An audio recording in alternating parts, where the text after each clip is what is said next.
And what's going on here?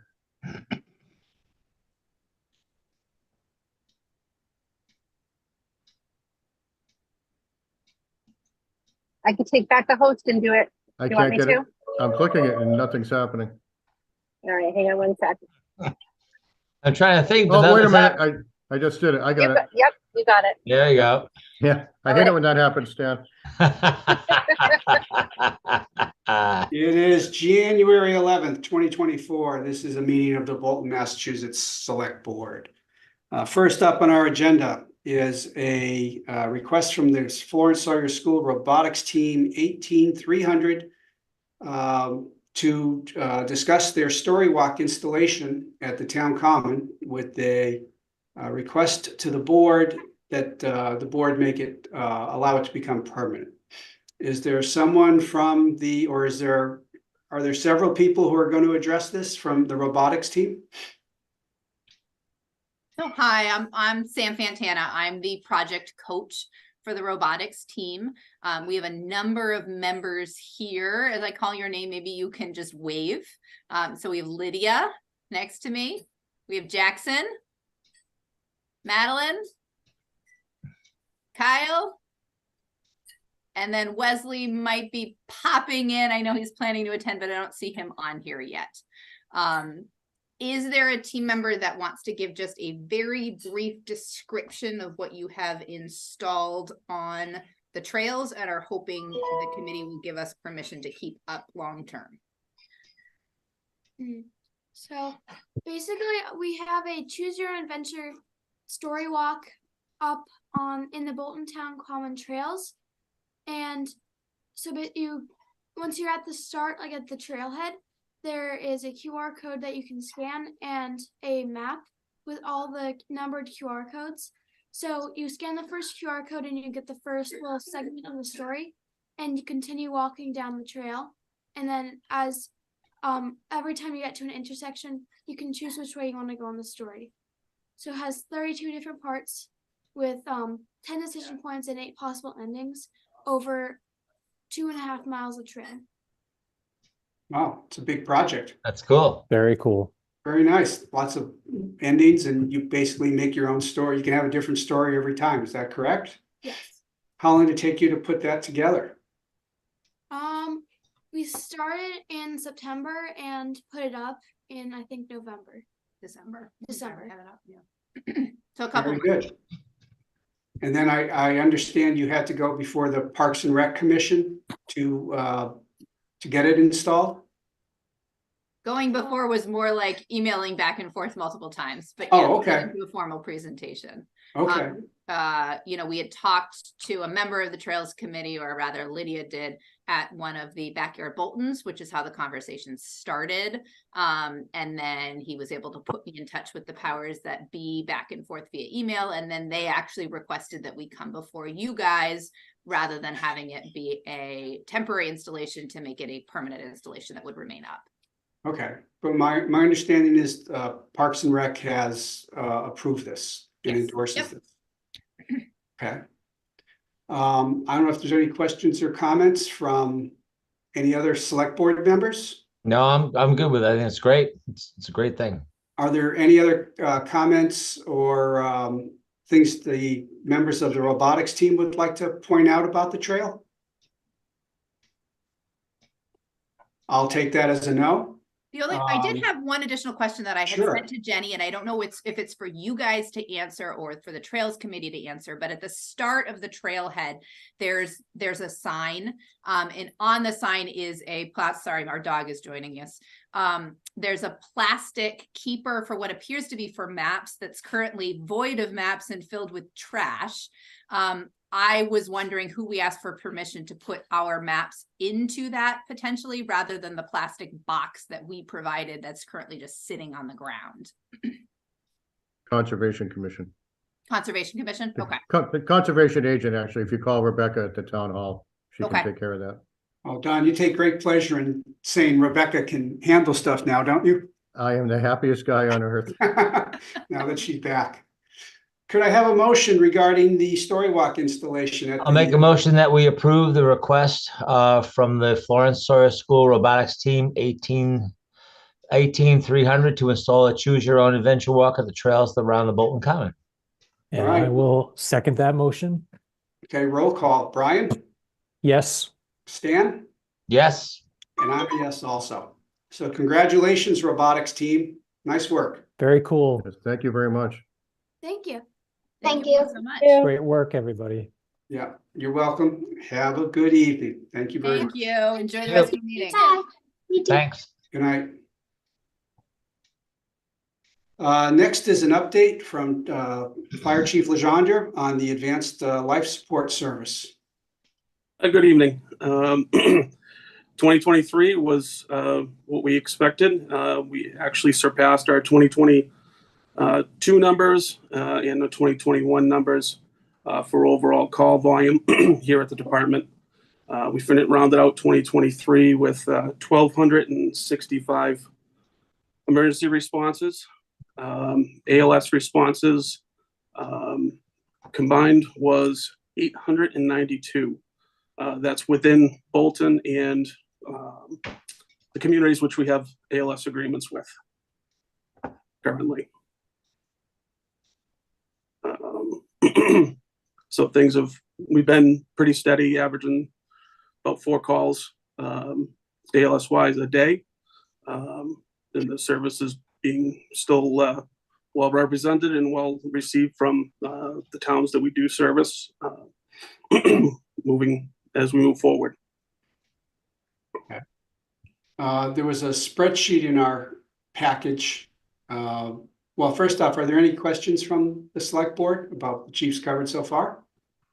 Well, my understanding is that we asked the chief to come in because, as if I recall, and perhaps vaguely, that this service was actually costing the town rather than producing a profit, and that's why we asked the chief to come in. And unfortunately, there's no additional information in our packet tonight that describes that, other than the one spreadsheet that we have here. But Don, am I incorrect in the fact that we had some concern about the profitability of the service as opposed to what we were expecting as a profit? You're not 100% correct. When the finance committee met, we looked at all revenues, including the ALS service, and that Ninotchka was concerned that the revenues weren't running to the level that we might have anticipated. Not that we're not making money, but that we weren't necessarily making the enough money to set aside $75,000 a year for the next ambulance. And when I sent the chief the invitation to attend the meeting, I let him know that was the genesis of the conversation. So I'm sure he can speak to it. Okay. Yes, that is correct. So we did see, if you look at the overall coverage of the account, taking the 75 and moving it to the operating that we do annually, we are cutting it close. We still have room, but it's a neutral account. But since we've started the account, we start off at 8 hours of coverage, then 12 hours of coverage, and now you have a paramedic in the station 24 hours a day, 365 days a week. So we're still showing a net of profit with covering 24/7 now. So instead of having somebody responding from home, they hear response times are down to 5 minute scene times. So there is that adjustment that we may need to work on a little bit with our mutual aid agreements. I've actually been talking to area towns. Like right now, we cover 50% of Berlin and we do 50% backup. Talking with the chiefs over in Berlin, it appears we're going to be taking the whole town. So we'll see additional resources. We're estimating, again, another 100 calls annually. So that's going to produce. The other thing I did look at this week is we have not increased our fee since we started the service in 2020. So we'll look at that. So I do understand the concern, but ultimately we are still showing a profit. It's not as much in that account as we hope for, but we are now covering the town 24/7 with a per diem paramedic, per diem ambulance staff in town to turn out in less than 90 seconds to any 911 call. So are you looking to to your previous comment, are you looking to increase some of the fees to reflect some of the additional costs that you're incurring? That is correct. I'm looking at the area services and trying to come into there. We're not far off. We're right in with everybody, but just adding $25 on. We're looking at adding $7,800. If we went up by $15 to $50, we'd be going up by almost $16,000 for intake for the year based on actual transports. And again, picking up the additional call volume from our mutual aid area towns, we could see increased revenue to offset that a little bit more. And how is that looking relative to the projected purchase of another ambulance some number of years down?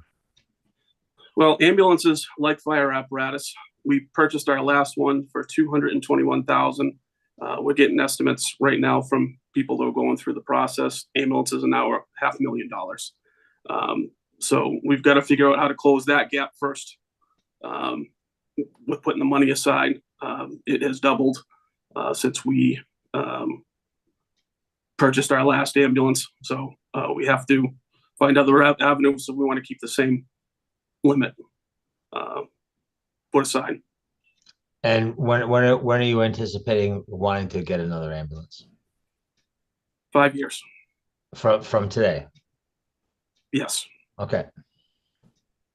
So because we have the second ambulance now, it'll serve 5 to 7 years on the front line, 5 to 7 years on the back line, and that one will be rotated out, and then the primary one becomes the secondary. Gotcha. So we're actually keeping them longer because Okay. they'll do primary service and a secondary service. Okay, great. Yeah, for as long as I've lived in town, which is several decades now, the fire department fees have always put aside a substantial amount every year for this ambulance.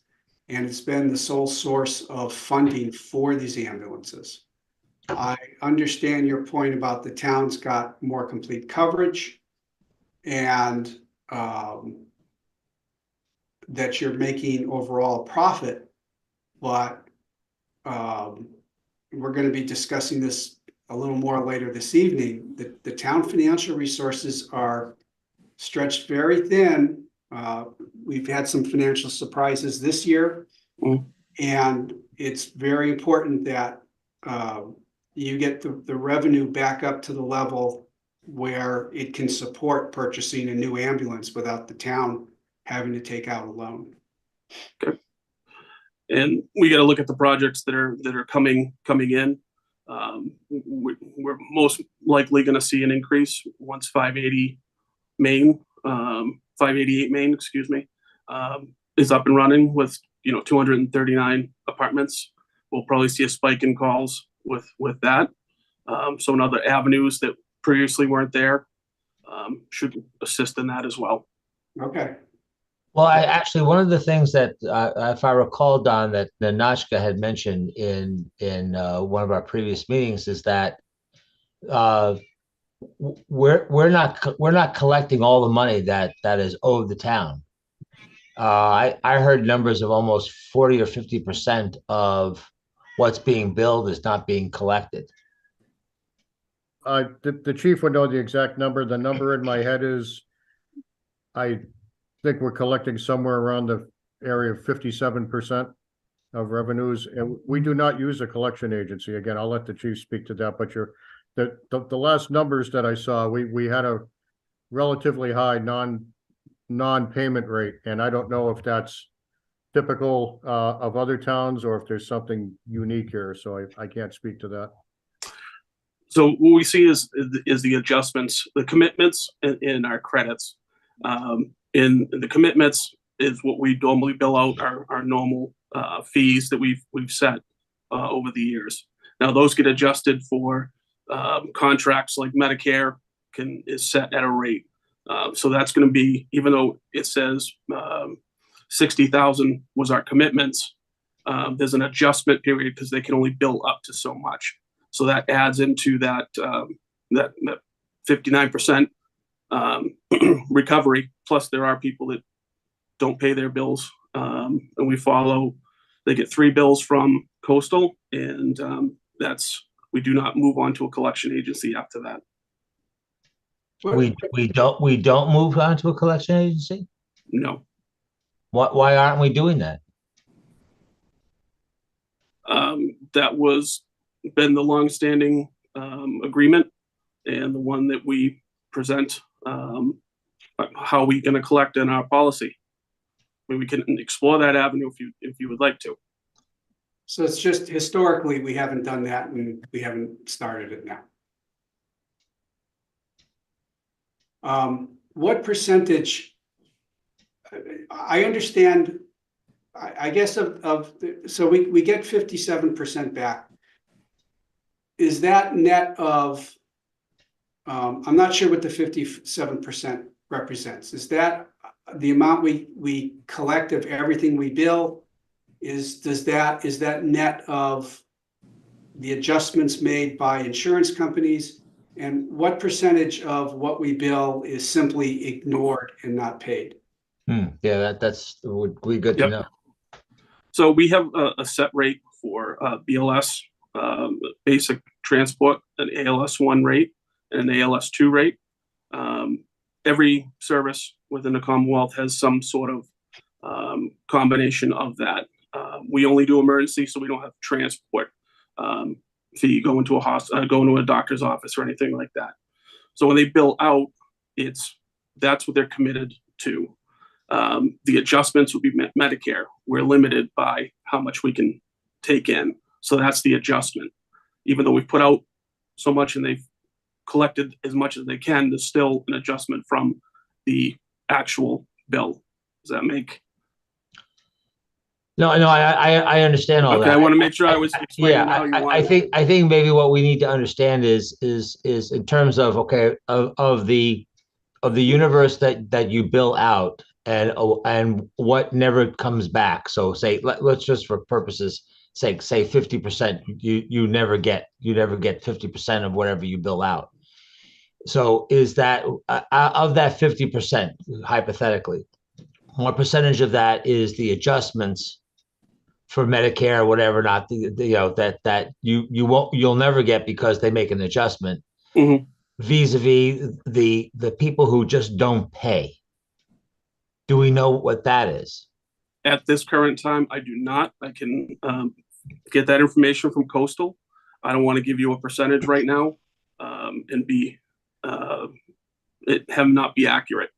No, I think that would be good to know. It'll also be good to know if we're servicing Bolton as well as providing any mutual aid to other towns. Who are these people that are not paying, which would go to the further for the collection agency, and are they repeat offenders? So I can answer on the ALS. We actually do not bill the patient. We bill the town. So we get that rate direct from the other towns that we service. Are there other towns not paying? No, all our ALS stuff is paid. So this is stuff that these are calls that we are billing out through our billing agency, excluding responses to Berlin, Harvard. They pay directly.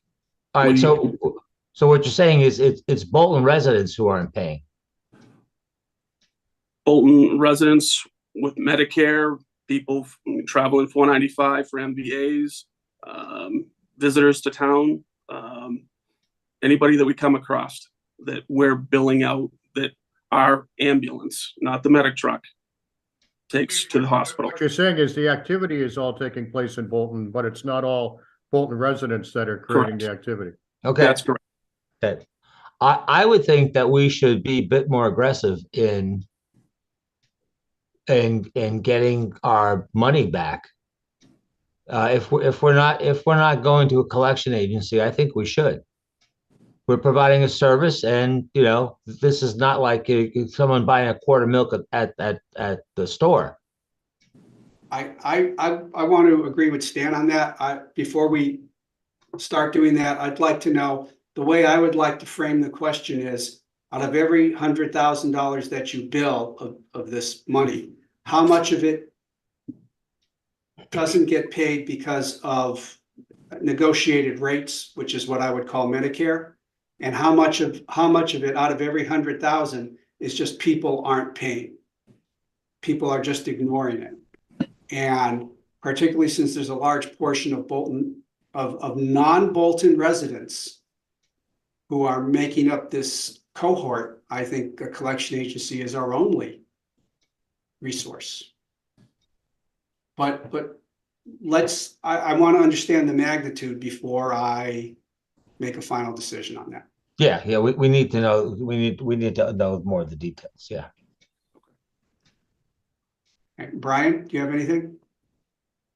No, I mean, I think I agree with wanting that information. The only other piece, if it's available, is just if there's any rationale for why that hadn't been the practice in the past. I would just be curious to know if there's a reason that we affirmatively weren't doing that before, or if it was just custom. Yeah, I wasn't aware. This is the first time I've heard of it from, being on the select board or being on the finance committee many years ago, that we weren't, that there was a payments issue. So, but we can address it and we can fix it going forward. Yep. Okay. Any other questions or something I can look at? So we have the negotiated rate Medicare breakdown versus private, and then review the policy. Anything else, gentlemen? No, I think that's just an understanding of what the rates are, what the adjustments are, so we know of those people who are paying but paying less because of adjustments, those people who aren't paying anything, and a breakdown of whether they're in town, out of town, or folks on 495, and get a better understanding of that. Okay. And why perhaps we haven't done a collection agency in the past. I think that would cover it pretty well. Okay. I can absolutely do that, and we'll get that information over to you. Thanks. All right. Appreciate it. Thank you very much. Thank you. Have a good night. Thanks a You lot. too. Good night. We rapidly morph into the town administrator report. We rarely have this highlight this early in the evening's meetings. So it's with great pleasure. Well, with a setup like that, I'm actually going to, Setup. He used the word setup. well, actually, I should have said introduction. Setup has connotations that I didn't mean. So first, update on the MVP project. The biggest thing here is that we have finally been able to find a landscape designer that was interested in taking on the project. We were having a really difficult time finding anybody that was qualified, that was interested in the project. This is for the design of the Derby field work, the edible garden and everything that goes with it. So we just signed a contract with a firm last week. I was able to report that to the MVP grant coordinator, who was thrilled to hear that.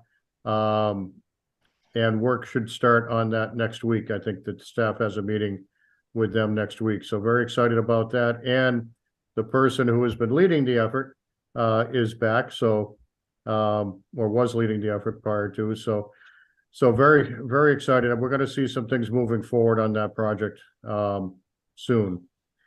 The gift policy update.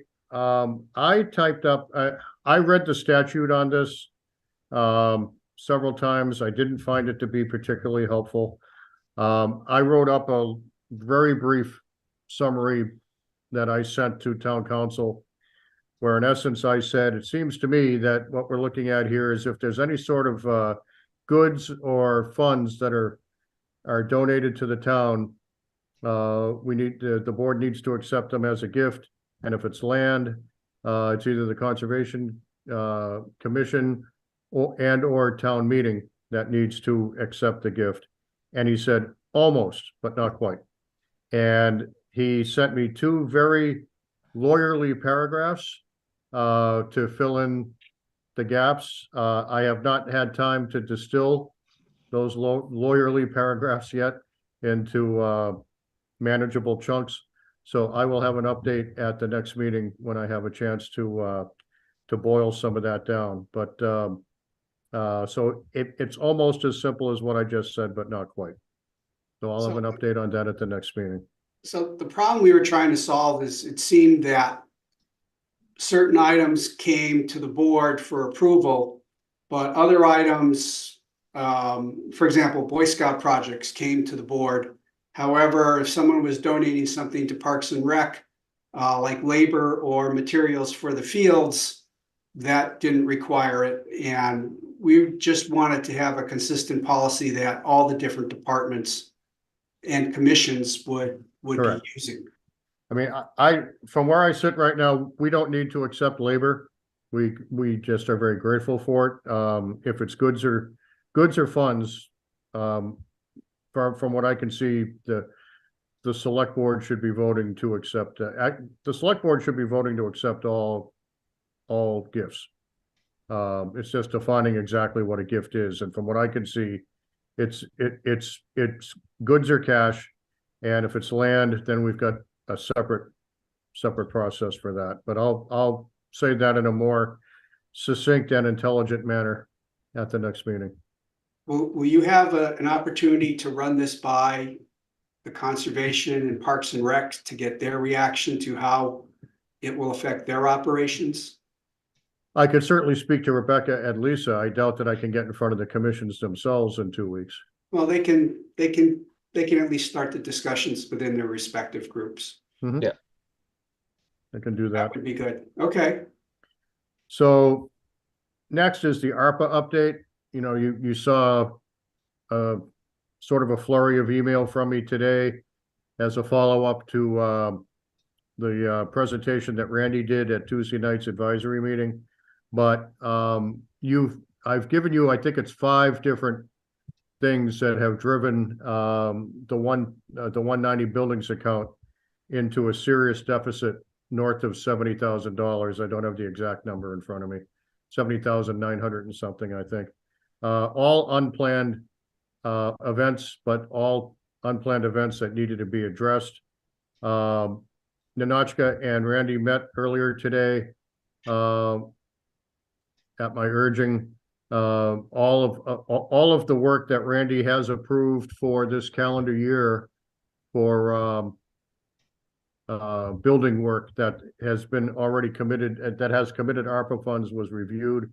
I think that number was $354,000. Randy has identified work in the area of, I believe, $180,000. Again, I don't have the exact number in front of me, that whose funds should be recommitted. And what I need to explain is why I'm feeling a sense of urgency, not only for the fact that we have bills that need to be paid, but to recommit some of this. If we didn't have any unplanned bills, I would still be looking for the board to look to reallocate some of this money, because the federal government is looking at changing the rules on us at the last minute on the ARPA appropriations. As I've told you, up until now, all of the ARPA funds had to be committed by by the end of calendar 24 and spent by the end of calendar 26. What the feds are looking at now is that the commitment of a local board is not good enough, and that this work needs to be either under contract or completed or underway, not completed, by the end of calendar 24, which is a huge difference.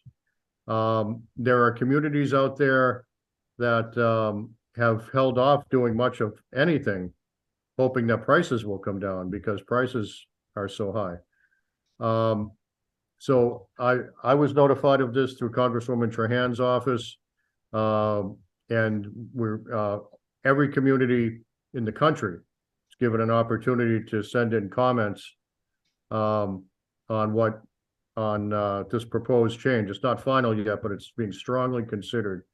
I sent in very strongly worded comment saying that this makes absolutely no sense. It's absolutely counterintuitive, because if you accept the premise that prices are too high already, and there's a limited pool of contractors out there, qualified contractors, which we know for a fact is true. Picture every community in the country that's got ARPA funds, which we all do. And if the prices were high before, it's only this demand is going to drive them higher. And the pool of available competent contractors will, if anything, diminish. So it's going to inhibit being able to get this work done. So it's really, it makes no sense at all to me, in my opinion. So Randy put together a plan where he backed out that amount of funds for projects that he knows he's not going to be able to get to this calendar year. That's why we've got that sum of money so I'm asking you to do two things, which I said in my email. One is to approve the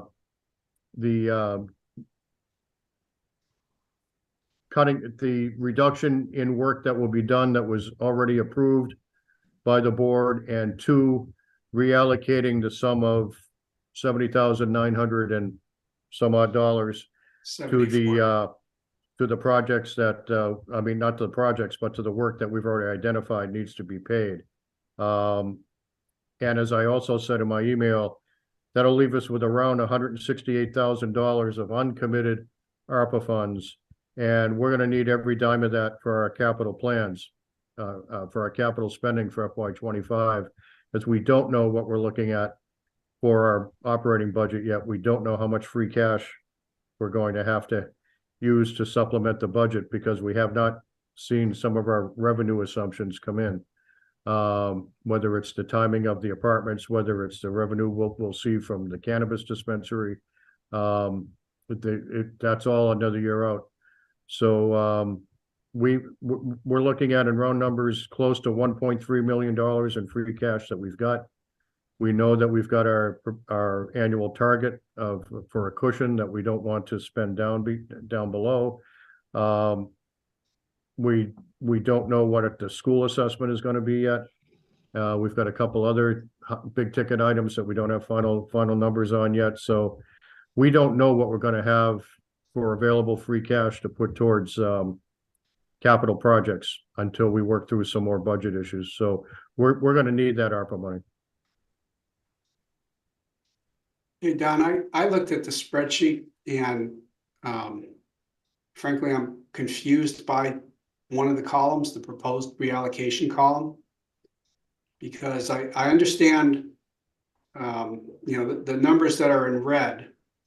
I don't know if you can display this, if you are able to put this on it. I don't know how to do that. Okay, but so there's a proposed reallocation column. That's the first column. Pardon me? That's the first column, as I recall. Right. And I can see where, the $70,974 comes from. The money that's above it, some of it is in parentheses, which I take to mean, for example, on the line of library maintenance, we allocated $36,400 for library maintenance. None of it's been spent, and we want to reallocate $20,800 of that. Is that the correct interpretation? I don't have it in front of me, Bob. I could have used this question in advance and I could have answered it for you, but my interpretation of it, and I could be wrong, my interpretation of it was, and anything that's bracketed in that column is spending that's proposed to be, not performed, right? So in the case of town hall building maintenance, there was 66,500 approved by the board. Yeah. And Randy wants to add another 7,000 to it. No, he does not. He's not Okay. looking to add See, anything.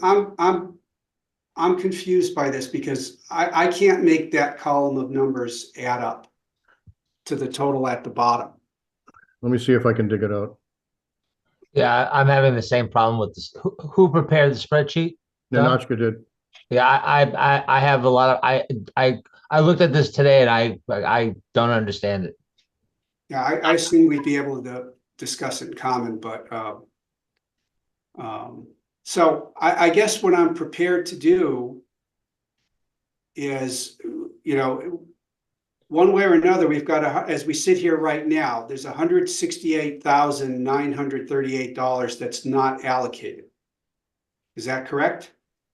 That assumes that you've approved the 70,947.23. Okay, so we have, so if we approve the 70,000, where I'm going with this is I'm okay to approve spending on the Department 190 stuff. Yeah. But the reallocation, I want to understand. Okay, then what, if tonight you could approve the spending on those 5 projects in red, that adds up to $70,974.23, which would leave us with a balance of $168,938.01. I will have Randy come into the next meeting and he can walk through all the details of what he proposes to defer. Okay, Brian? Yeah, I had a question, and I apologize because I know we got some emails today, which I reviewed when I got back from work. And I wasn't able to go to the advisory committee meeting on Tuesday. So could somebody just fill me in on how the discussion tonight for the ARPA funds relates to anything that may or may not have happened with respect to a transfer request on Tuesday? Yeah.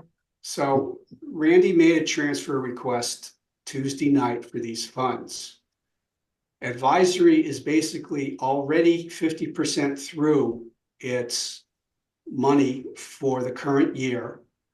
They had to approve another, I think, $30,000 for unemployment claims on Tuesday night. Right.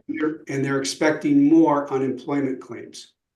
So which you have to pay. So they were unable, they felt, and I can understand this perfectly, I'd have had the same reaction, that they couldn't pay these bills because they really needed to protect what was in the reserve account for other purposes. For example, ARPA can't be used for unemployment claims, right? And they see the possibility of more of that coming and a couple of other issues. Is that your recollection, Stan? Yeah, basically, we have more asks from the advisory reserve transfer reserve account than we have money in the reserve account. So then they were reluctant to do anything with anything right now. I don't remember ever running out of the reserve this early in the year. Never. Well, we are, and I think we are. I'm just saying this is unprecedented in my experience. Well, I think part of it, Bob, is that we, as you know, we've spent the greater part of over 2 decades scraping the budget down to its absolute minimum. Yeah. And over the last couple of years, the prices of everything have escalated beyond our wildest dreams. So any unexpected expense is a bigger hit to the accounts, where in years past we might have been able to absorb it with an advisory transfer. We can't do it anymore, right? Because it's just gone crazy. So we need to change our philosophy a little bit. But advisory on Tuesday was reluctant to release any money to any of these things based upon the extreme demand on that account for money that's needed to pay bills. And so that's really helpful. Thank you both. And so just, so it sounds like on Tuesday, part of the discussion may be implicitly acknowledged that ARPA funds may be eligible for something like the 190 account, but other demands on the advisory reserve fund may not be ARPA eligible. And so did they anticipate that we may be considering this request? I don't know that they were anticipating we were going to consider the request tonight. I just know that they felt that they were pretty much, their hands were tied. Okay. And totally understandably so. That's not a criticism of advisory at all. Yeah, I don't think advisory had any choice but to do what they did. I Yeah, agree. There's no discussion about where else the money might come from. If that's, Yeah. that's another one, if that's a way of answering your question. right. Well, so, No so other answer to that. Randy was asking for an advisory transfer, and we're going to do it from ARPA. Basically, is what we're talking about here. Got it. Because Randy knows he's got more bills coming in. We can't. Right. Right. He's got contractual commitments that haven't been fulfilled, but it's stuff like cleaning services for the rest of the year. If the Right. 190, that comes out of the 190 account. So it's got to be preserved. Got it. Thank you. That's helpful. Okay. Could I have a motion to approve the use of ARPA funds for the amount of $70,974.23? So moved. Second, Okay, roll call. Stan, Yes. Brian, yes. and I'm a yes also. Great. Thank you very much. Yeah, we covered an awful lot of ground in about a day and a half this week to try to come up with this plan for tonight. So thank you for approving it. Lastly, under my report, I have staff updates, and I have two. One I alluded to earlier in the meeting. Our conservation agent, Rebecca Buchaya, is back working full-time again, and to the delight of many. Hey, Don. I was going to attempt a backflip, but I decided not to try to do We that. don't need another medical issue. No, I really don't. Yeah. We can't afford that right Yeah. now. Yeah. But We don't this- need the ambulance to take you to Emerson. That's going to cost us too much, and you probably won't pay either. No, I probably wouldn't, but so there's that. And then the other staffing update, which the board is aware of, but this will be the first, I guess, townwide notice, if you will, is that our police chief, Warren Nelson, has informed me of his intention to retire effective June 30th, which is the same date as my retirement date.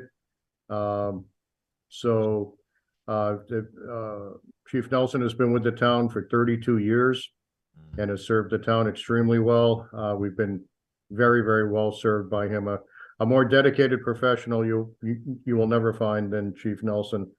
So then the board obviously will need to consider how you want to proceed. It is my recommendation that your next steps are to do pretty much what you did when you appointed Chief Nelson, which is when Chief Alfano announced his retirement. The board sat down with then Lieutenant Nelson to discuss with him his views, his ideas for the department. The board was made comfortable with Lieutenant Nelson, and you appointed him as chief, thus avoiding a costly search that may or may not, that wasn't really necessary. Now we have Lieutenant Hamburger, who is a very able officer, and you may well want to invite Lieutenant Hamburger to come in at an upcoming meeting to have that same conversation with him to see if you have this, if you want to go in the same direction that the town did when Chief Nelson was appointed.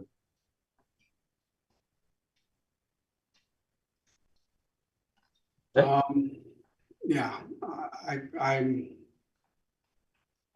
not sure I know all the things that a police chief is supposed to know about running a department. I don't know, I guess I could educate myself to some extent in the next couple of weeks, but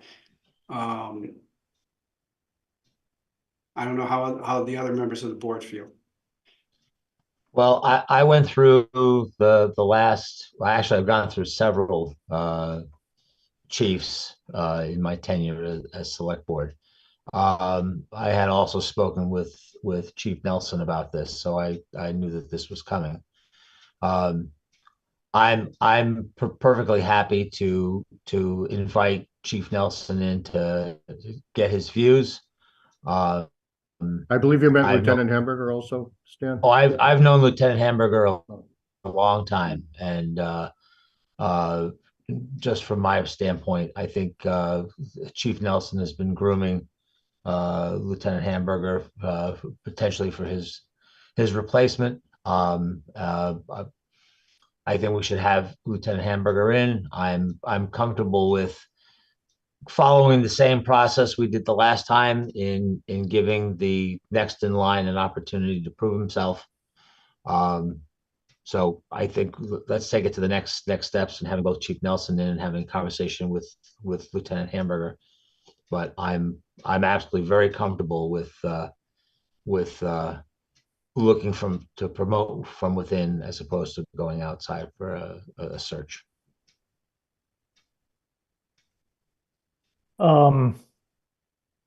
I hadn't given this particular question much thought until just now, because I didn't realize we were going to be talking about potential process for succession. But I think just from a default perspective, I think if this is the process that we've used in the recent past more than once, I think it makes sense to at least give it a shot this time as well. Okay. And I will make an effort to get myself educated better. So should we try to put this on the agenda for the next meeting, or would you prefer to do it farther out? What's our next meeting look like? Is it going to be a big one? At the moment, it's not a big agenda. That's always subject to change, but I'm not seeing a big agenda. Whereas as we get further into budget season, I could see us kind of picking up some steam. Well, is it just premature to make a choice this early before the resignation becomes effective? Well, I mean, it's effective. I mean, he's submitted it, and I'm not in writing, obviously, but he's done it verbally, and there is no doubt he is planning to retire June 30th. So it is definitely official, and it's not a resignation, it's a retirement. So it's a bit of a difference, but Okay. I'd suggest if you can do it at the next meeting, I'd suggest you do it. It just buys you more time. You can you can mull things over after that meeting and then decide what you want to do subsequent to that. When you have the luxury of time, I always suggest taking advantage of it. Yep, I agree. I have a newbie question. It strikes me that like some aspects of this may or may not be appropriate for executive session. I don't know. So how do we, am I off base there, or? Yeah, there's really nothing at this point, Brian, that falls under one of the 10 reasons to go into executive session. Where we would go into executive session at some point is when you've decided on who the next chief should be, then it's time to go into, contract negotiations, that type of thing. But to discuss this as a board, no, that's not something that would fit the criteria for executive session. Okay. So if there's pieces of information that we would find helpful to have before that next meeting, should I raise them now or just send an email? I don't know what the best. You can send an email to Jenny and me, Okay, and we'll follow up on anything that any of the three of you send us. great, thanks. Okay, so we'll put this on the agenda for the next meeting. Sounds good. Okay. Anything else, Don? No, I think that's it for this evening. Thank you. Stan, your comment about how you've been here for several police chiefs raised an interesting question when you said it. So let me pass the question along to you. who was the coach of the Patriots when you first became a select board member? Probably Belichick. Oh, that recent, huh? Okay. I was curious to see if it was Pat Carroll or somebody else. Uh, I don't know. I don't do football, so I'm just I know he's no longer with the Patriots today. Yeah, So yeah. No, I was just wondering if you preceded him or not. yeah, No. Pete Carroll's looking for a job again. Yeah, yeah. All right, next on to select board business. Are there any public service announcements? I'm good. Okay. Any future agenda items? This, I just had a question about, when do we expect to get the next update on the process, the town administrator search process? Is that, in the calendar for February? You actually should have gotten an email. Are you well actually are you on you're not on the search committee? No, No. no. So it was more No. just an update on where things are in the process. That's Well, I believe the company that is doing the a search reached out to the folks who are on the search committee today to set up an initial meeting. So that's occurring, I think that next week or the week after. got it. So I have a question about how this affects the budget process. Are we going to get some idea of pay scales from the consulting group at an appropriate time to help us put a budget together for next year Yes. in terms of the town administrator salary and compensation? Yes. Okay, Did you are you on the I'm not No. on the search committee. Yeah, no, John Petron I spoke with John Petron. Yes, that'll be part of the whole thing. So we'll have a window to understand what the cost implications are. Okay, and that'll, but that'll be in a format that the finance committee can Yep. use. Won't be, Yep. okay. Absolutely. All right, next up is the discussion on approving changes to the 2024 Municipal Animal Control Officer designation. Yes, that form did not make it into the packet. Jenny did send it out, probably around 6:30 or so this evening. There are, just find it here. There are 5 changes that are noted in red to be made, which you see on the form. It's all pro forma. The one additional change that needs to be made is where it says holding facility address. The address, the street address, says 113 Hill Road. It should be 113 Hill Road. Jenny knows that, but I'm just making you aware of that. Aside from the edits that you see there, she'll have to make one more as well. So what we need is for you to vote to accept those edits and authorize Jenny to make them on the board's behalf and send it in to the state. All right, so I'll make a motion that we approve the changes to the Municipal Animal Control Officer designation form. Second, Okay, roll call, Stan, Yes. Brian, yes. and I'm a yes also. Okay, could I have a motion to approve the payroll and bill warrants, W 24-12 and W 24-12A? So moved. Second, All right, roll call, Brian, yes. Stan, Yes. and I'm a yes also. And Don, I assume you don't have any minutes for us to I do not. Okay, My training was not carried over to that extent. okay. We got an email this afternoon that there's documents for us to sign in town hall, if you can get there in the next couple of days. All Other than done that, on my part. all done already? Oh, I took care of it. I'm impressed. Well, Stan, even you're though at- and furthermore, I had my appendix removed yesterday and I was there today. Oh my gosh. Wow. I hope you're feeling better, Stan. Geez, that's scary. Oh yeah. Thank God for drugs. I hope they get full reimbursement for the ambulance trip. I'm not paying There you go. it. Could I have a motion to adjourn? So moved. Second, Okay, roll call. Stan, Yes. Brian, yes. and I'm a yes also. All right, thank you, Don. All right, Great. good night, Thank you guys. very Don. much, everyone. Have a good night. Have a good Good night. weekend. Take care. Bye-bye.